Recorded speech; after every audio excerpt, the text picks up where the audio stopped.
કરવાનો મોકો મળ્યો. આપ સૌના માધ્યમથી જનતા સુધી એક અમારો અવાજ પહોંચાડો, કારણ કે તમે જ અમારું હથિયાર છો, તમે જ અમારું સાધન છો, તમે લોકો જ અમને જનતા સુધી પહોંચાડી શકો એમ છો. ઓબીસીની લડાઈ એ એટલા માટે કે ગુજરાતની અંદર 53% વસ્તી હોય અને એમને એમનો અધિકાર, પોલિટિક્સની અંદર તો પોતાના અધિકારો માટે લડવાની વાત હોય છે, એમનો અધિકાર મળવો જોઈએ. કોઈ પણ પાર્ટીની અંદર કોઈ ઓબીસી કોઈ રાજકારણની અંદર એક પાર્ટીમાં ન રહી શકે. જે અલગ અલગ પાર્ટીમાં પણ હોય એ પાર્ટીની અંદર પણ પોતાના અધિકાર માટે અવાજ ઉઠાવવો પડે. અને મારું સૂત્ર છે કે માગવાથી ભીખ મળે, અધિકાર તો ઝટીને લેવા પડે. અધિકાર કોઈ માગવાથી નથી આપતા, તમારો અધિકાર તમારે લેવો પડે. અને આજે જ્યારે ગુજરાતના ચેરમેન તરીકે, ઓબીસીના ચેરમેન તરીકે મહેશભાઈ રાજપૂતની નિમણૂક થઈ છે, મારા સાથી મિત્ર ઋત્વિકભાઈ જે ઓલ ઇન્ડિયા કોંગ્રેસની અંદર સેક્રેટરી તરીકે છે, ત્યારે ઓબીસીની વાત લઈને તમારી પાસે આવ્યા છીએ. આપ સૌ જાણો છો કે ગુજરાતમાં લગભગ 4 લાખ લોકો આઉટસોર્સિંગથી નોકરી કરે છે. એમાં અધિકારો કેના જાય છે? અધિકારો ઓબીસીના પણ જાય છે, અને જેમને બંધારણમાં અધિકારો આપ્યા છે અનામતના, એવી જ્ઞાતિઓના પણ અધિકારો જાય છે. આજે ગુજરાત સરકારની અંદર ઓવરઓલ ડિપાર્ટમેન્ટમાં 45% જેટલી જગ્યાઓ ખાલી છે. હરેક ડિપાર્ટમેન્ટની અંદર જગ્યા ખાલી છે, અને જે ડિપાર્ટમેન્ટમાં જગ્યા ખાલી હોય એનો ખામિયાજો તો જનતાએ ભોગવવો પડે છે. તો શા માટે આઉટસોર્સિંગથી? આઉટસોર્સિંગ એ સરકારની મોનોપોલી છે. એમની ઈચ્છા પડે એમને કોન્ટ્રાક્ટ આપે, એમની ઈચ્છા પડે એ રીતે પેમેન્ટ કરે. અને આપ જાણો છો કોરોના કાળની અંદર તો જામનગરમાં બહુ મોટો કિસ્સો બહાર આવ્યો હતો. દીકરીઓનું જે શોષણ, એમને એમની અનુકૂળતા પ્રમાણે ક્યારે નોકરી આવું, કેટલા વાગ્યા લગી રહેવું, ઈચ્છા પડે ત્યારે કાઢી મેળવી, ઈચ્છા પડે તો રાખવી. આ આઉટસોર્સિંગની અંદર જે શોષણ થઈ રહ્યું છે દીકરા દીકરીઓનું બંનેનું, એ પણ મહત્વનો મુદ્દો છે.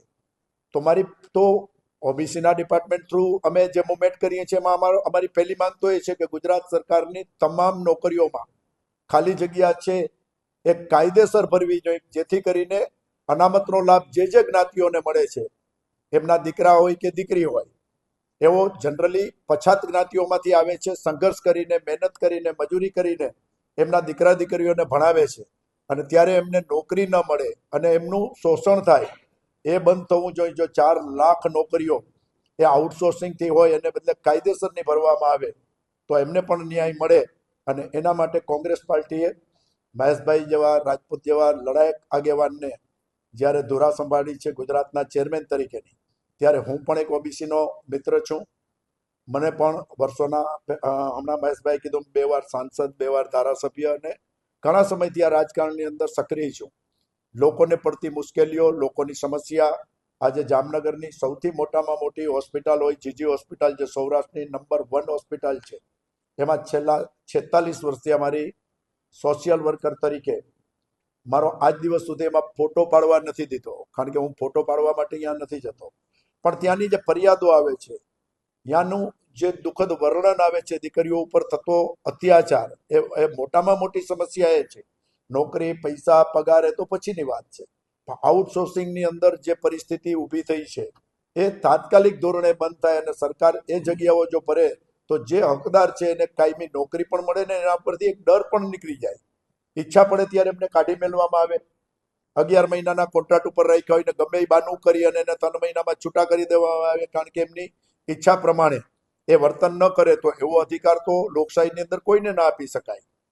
એવી છૂટ તો લોકશાહીની અંદર કોઈને ના આપી શકાય કે જ્યારે કોઈ એક વ્યક્તિ આખું વર્ચસ્વ ચલાવે. ને આપને પણ ખબર હશે કે ગવર્મેન્ટ તરફથી કેટલા પૈસા મળે છે અને એમને ચૂકવવામાં કેટલા આવે છે. એમને પૂરા પૈસા પણ ચૂકવવામાં નથી આવતા, અને જે લોકો જરૂરિયાતમંદ લોકો છે એમની સહી લઈને, એમની મજબૂરીનો લાભ લઈને એમને નોકરી પણ કરવી પડે છે અડધા પગારે. આમાં ભયંકર ભ્રષ્ટાચાર પણ સામેલ છે, શોષણ પણ સામેલ છે. આવતા દિવસોની અંદર કોંગ્રેસના માધ્યમથી મહેશભાઈની આગેવાનીની અંદર અમે લોકો આ ઓબીસીની જે મુવમેન્ટ શરૂ કરી છે એની અંદર અમારાથી બનતા પ્રયત્ન કરીને ઓબીસી સમાજને, બધા સમાજને ન્યાય મળવો જોઈએ. એવું નથી કે અમે ઓબીસીના છીએ એટલે ઓબીસીની વાત કરી. જે ઉજળિયાત સમાજો છે એમના જે અધિકારો છે એમને પણ એમના લાભ મળવા જોઈએ, પણ અમારી જે અત્યારે જવાબદારી છે એ કોંગ્રેસ પાર્ટીના માધ્યમથી ઓબીસી સમાજને થતા અન્યાય સામે લડવાની છે. બીજા કોઈ સમાજને નુકસાન થાય એમાં અમે માનતા નથી, પણ અમારા અધિકારોને કોઈ નુકસાન કરે તો એને અમે સહન કરવામાં નથી. અમે પોલિટિકલી રીતે અમે આ લડાઈ લડશું અને ઓબીસી સમાજને ન્યાય અપાવશું, એટલી મને ખાતરી છે. જય હિન્દ. વસ્તીની ગણતરી કરીએ તો ગુજરાતની અંદર 53% વસ્તી ઓબીસીઓની છે, જેની અંદર અંદાજિત 146 જ્ઞાતિઓ આવે છે.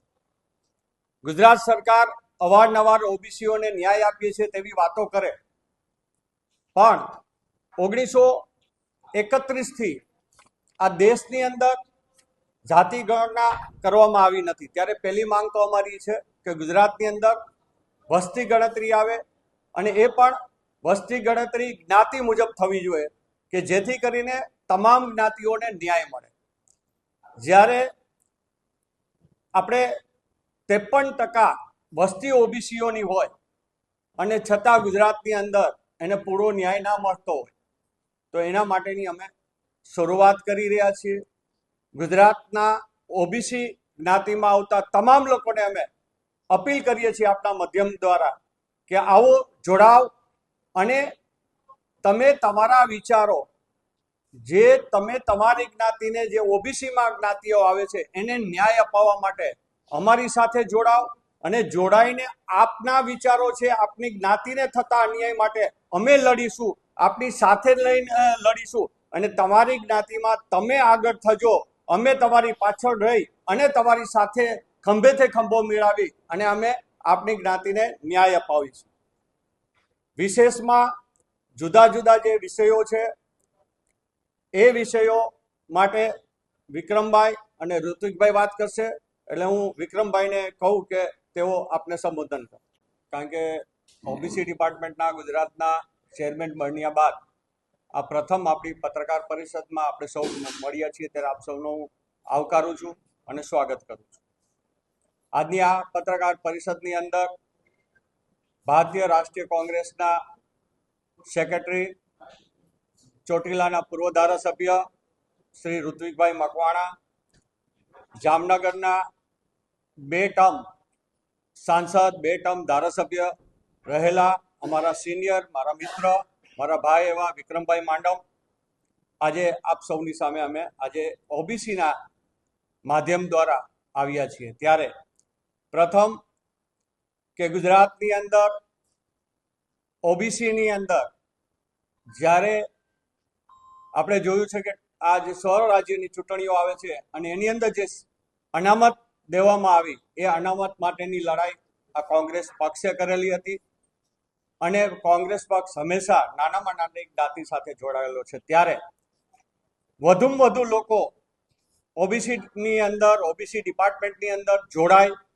અને ઓબીસીઓને ન્યાય મળે, એ ન્યાય માટે લડે, એના માટે આજે અમે ગુજરાત પ્રદેશ કોંગ્રેસ ઓબીસી ડિપાર્ટમેન્ટ દ્વારા એક QR કોડ આજે આપની સમક્ષ અમે મૂકીએ છીએ, જે પ્રજાની સામે મૂકીએ છીએ કે એક QR કોડ દ્વારા બધા કોંગ્રેસની અંદર જોડાય અને ઓબીસીને જે થતા અન્યાયોની અંદર એ ન્યાય મેળવવાની લડાઈ જે અમે શરૂઆત કરેલી હતી અને હજી પણ ચાલુ જ રહેશે, તેના માટે આજે QR કોડ આપ સમક્ષ અમે રજૂ કરીએ છીએ. બાકીની ચર્ચા આપણે આગળ કરીએ.